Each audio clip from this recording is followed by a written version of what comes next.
Nadiskubrihan sa kapulisan ang mga ekipo sa paghimo og ilegal nga droga sa usa ka warehouse sa Maitom, Sarangani. Usa sa giingong tag-iya sa mong warehouse usa ka Chinese national nga padayong gipangita. Ani ang report. Pinaagi sa search warrant operation sa Sarangani Police Provincial Office na diskubrihan ang mga gituuhang ekipo sa paghimo og ilegal nga droga sa usa ka warehouse sa sitio Sagel, Barangay Piñol, Maitom, Sarangani Province adlong Domingo. Apan walay nasikop ang otoridad nga mga sospek sa lugar. Kinihuman gituuhang giabandona ang maong mga ekipo. Sumala sa kapulisan, usa sa mga tag-iya sa maong mga ekipo, usa ka Chinese national. Gani kapinbulan nilang gisurveillance sa maong warehouse, human sila nakadawat og impormasyon nga dunay nagaadto nga mga langyaw sa maong lugar.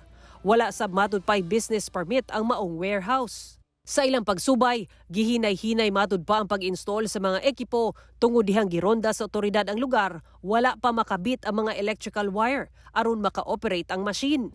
Nakaputos pasabog cellophane ang ubang ekipo. Na-find out natin doon that there are suspected illegal drugs manufacturing equipment based na rin sa mga statement ng mga chemist natin. And doon sa may suspect involved, identified naman namin yung nagre-rent doon at yung nagpagawa. Yeah, nationality is a Chinese. Hinuon walay nakitang droga o shabu sa pagronda sa kapulisan sa maong warehouse. Apan sumala sa otoridad, susama ang mga namuntar nga ekipo sa mga una nang nadiskubrihan nga shabulab sa ubang lugar sa mga milabayng tuig. Nagkaroon kami ng comparison sa mga previous laboratory, shabu laboratory na raid or na seize ng ating mga otoridad several years ago, and it turned out na pareha sila ng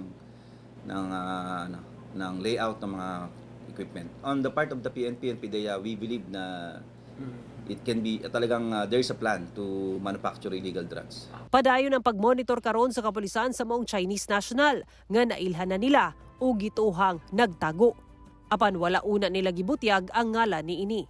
Nakatakda nila kining kasuhan og paglapas sa Section 26 kon manufacture of any dangerous drug and or controlled precursor and essential chemical, ubo sa RA 9165 o Dangerous Drugs Act.